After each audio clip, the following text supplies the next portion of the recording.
14 December আসলে বাংলাদেশের ইতিহাসে একটি কালো অধ্যায়। বাংলাদেশ নামক রাষ্ট্রের যে সূর্যোদয় হয়েছে তার আগেই আসলে কালো অধ্যায়টির সাক্ষী হয়েছি আমরা। বেশ কয়েকটি কালো অধ্যায়ের মাধ্যমেই কিন্তু আসলে আজকের এই যে বাংলাদেশ, স্বাধীন বাংলাদেশ, সেই বাংলাদেশটি আমরা পেয়েছি। 14 ডিসেম্বরে পাক হানাদার বাহিনীর মূল টার্গেট ছিল বাংলাদেশকে মেধাশূন্য করা। বাংলাদেশকে মেধাশূন্য করার মাধ্যমে বাংলাদেশকে আসলে অনেকখানি পিছিয়ে দেওয়া। আজকে যদি বাংলাদেশে যদি 14 ডিসেম্বর না করতে, হয়তো বাংলাদেশ আজকের যে অবস্থানে রয়েছে সেই অবস্থান থেকে অনেকখানি আমরা এগিয়ে যেতে পারতাম। স্বাধীনতা পরবর্তী সময় থেকে আমরা আমাদের যে লড়াই সংগ্রাম সেটি জারি রেখেছি এবং বাংলাদেশকে এগিয়ে নেওয়ার যে প্রত্যয়, সেটির মাধ্যমে কিন্তু আমরা দিন দিন এগিয়ে যাচ্ছি। আসলে আমাদের বিরুদ্ধে যতই নীল নকশা করা হোক, বাংলাদেশ রাষ্ট্রকে নিয়ে, সার্বভৌমত্বকে নিয়ে আমরা আসলে কোনো নীল নকশাকে পাত্তা দিই না, বরং বাঙালি বীরের জাতি, তারা সেটির প্রমাণ দিয়ে বরং নিজের দিকে ক্রমান্বয়ে এগিয়ে নিচ্ছেন এবং যে কোনো প্রতিকূল পরিস্থিতিতেই আমরা আসলে জীবনকে পরোয়া না করে রাষ্ট্রের তরে নিজেদেরকে বিলিয়ে দেওয়ার জন্য প্রস্তুত রয়েছি।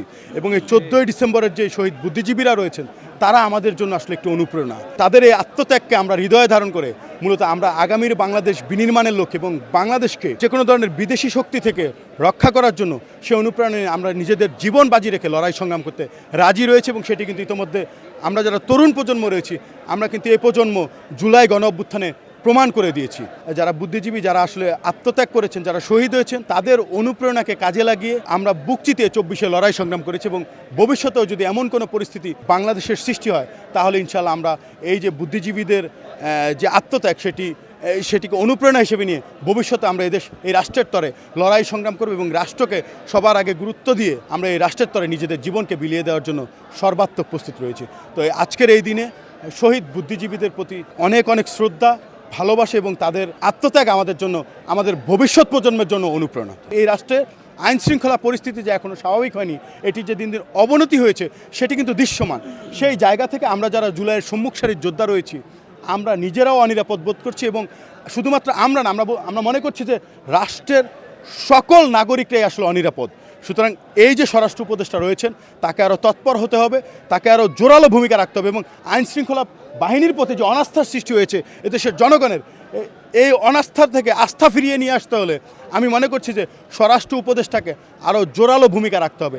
অন্যথায় আগামী নির্বাচন আসলে হুমকির মুখে পড়বে এবং আগামী নির্বাচনটি আসলে কোনো ক্রমে হবে কি না, সেটি নিয়েও কিন্তু একটি সন্দেহের জায়গা তৈরি হয়েছে।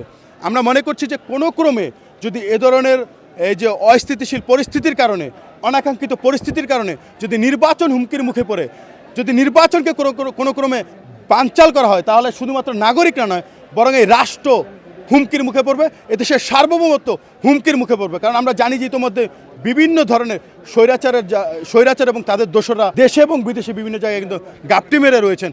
এবং আমরা জানি যে এই দেশকে নিয়ে কিন্তু নানান ধরনের নীল নকশা, ষড়যন্ত্র কিন্তু ইতিমধ্যে হচ্ছে।